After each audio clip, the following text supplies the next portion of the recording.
Ladies and gentlemen, good morning. Happy Thursday. And yeah, I hope everybody is doing fine this morning. I'm beat down.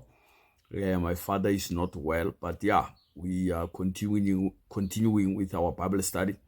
Today we are on day number 34. I say again, 84. Yes, 84, not 34.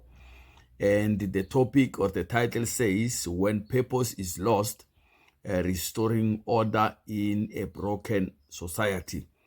So we are going to go through. If you are new to this Bible study, please go and check the first episode we had.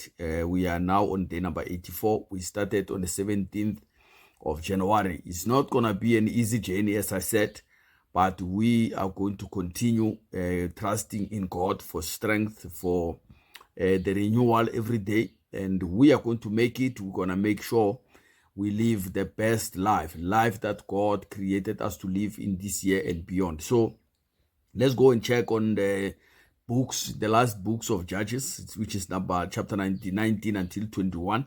And today we are finalizing this book. Tomorrow we start the new book. So yeah, and when you check chapter number 19, is talking about the tragedy in Gibeah.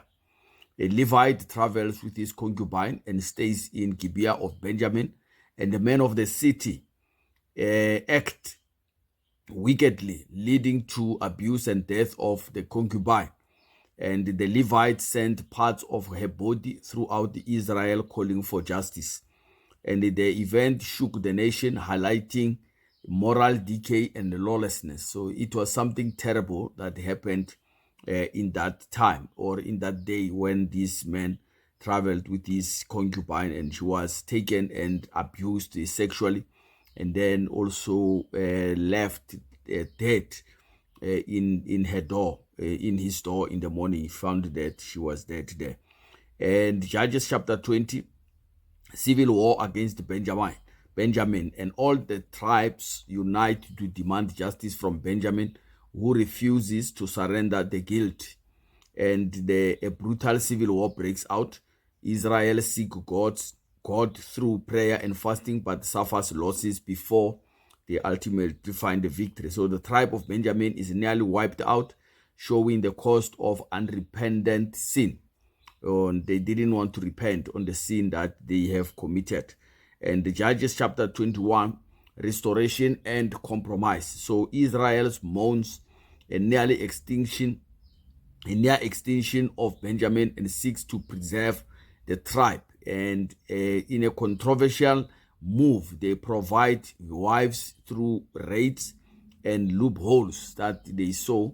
They said they must get wives for themselves, because all the men were actually, the many men that were there, they were just left with no women, and they didn't want to give their wives to them, or their children to them. So the final verse summarizes the chaos, which is everyone did what was right in his own eyes.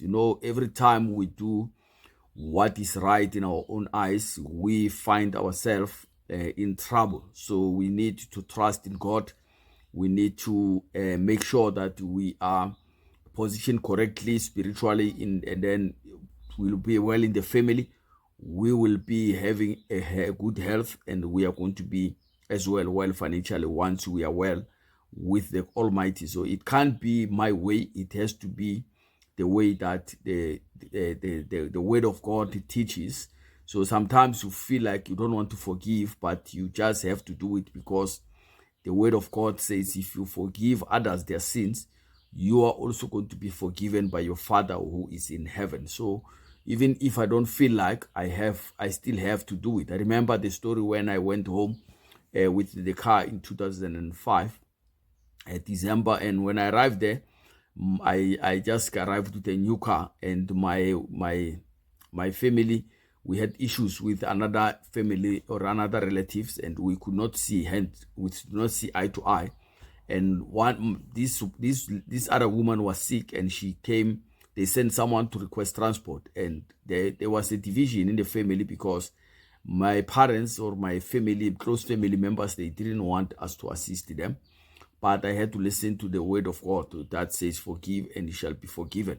And I had to go against my family to please God. I took that woman and we took her to hospital. And after the following day, she actually passed on. And I had peace inside of me that at least before she died, I managed to show her that I didn't have anything to do anymore with that separation that we had in the family. So I forgave her for everything that she has done to me when I was still young, according to that the struggle that we had in the family. Yeah, so we need to forgive and we move on in life. We can't be holding on to the grudges. We can't be sitting on that old head that we had. We need to move over that and forgive and move forward, because life is worth a living. So now, how do we apply this in our daily lives today? In terms of spiritual, moral decline result when there is no spiritual leadership or accountability. Without God's rule, society embraces chaos and personal agendas. So we start to care about ourselves, and without no more saving, because we are here to serve each other. And seeking God in times of crisis must be rooted in true repentance, not just desperation. You can't just seek God to get rid of the problem. You need to seek God in order to repent fully. Because if you just seek him to get rid of the pain, you will be like that man that was on the cross with Jesus. He said, if you are the Christ, save yourself and save us, if you are the Son of God. And the other one said, Lord, today, please remember me when you enter your kingdom. And he was saved because of that. So we need to make sure that we don't just want to get rid of the pain, but we say we repent indeed. And in terms of family suffers when violence, betrayal, and lawlessness are normalized. They are made to be something normal. So it can't be normal in the family. The Levite's failure to protect his concubine reveals the erosion of value for life and the covenant. So he did not defend that concubine correctly, because he didn't want his skin to be affected as well. So godly families must be built on honor, protection, and biblical love. So we need to love each other in the family. We can't sell each other for our temporary peace. So in terms of health, a society void of God's law leads to emotional, relational, and societal damage. And mental and emotional health deteriorates when people live without moral boundaries. So each of us is supposed to have boundaries that we know that this is not, we can't cross this boundary here. And restoration begins with healing the soul and confronting past traumas. So maybe you had a bad experience in the past. Now is the time to confront that situation and go over it, because if you don't solve it now, it's going to catch up with you on a later stage. Now, in terms of finance, a civil conflict causes economic collapse and loss of resources. So when you are fighting among yourself as a family, that will collapse your family structure, and it will also affect your resources, because you will not be able to support each other anymore. So we need unity instead of us fighting each other in the family. And if we fight ourselves, then it also affects our financial life. So irresponsible decisions like Israel rushed oaths can lead to costly consequences. So we need to make sure that whenever we take a decision, we assess the results thereof. How is it going to be the implication? So God's way promotes wise stewardship, unity, and sustainable legacy. So always God wants us to have the best.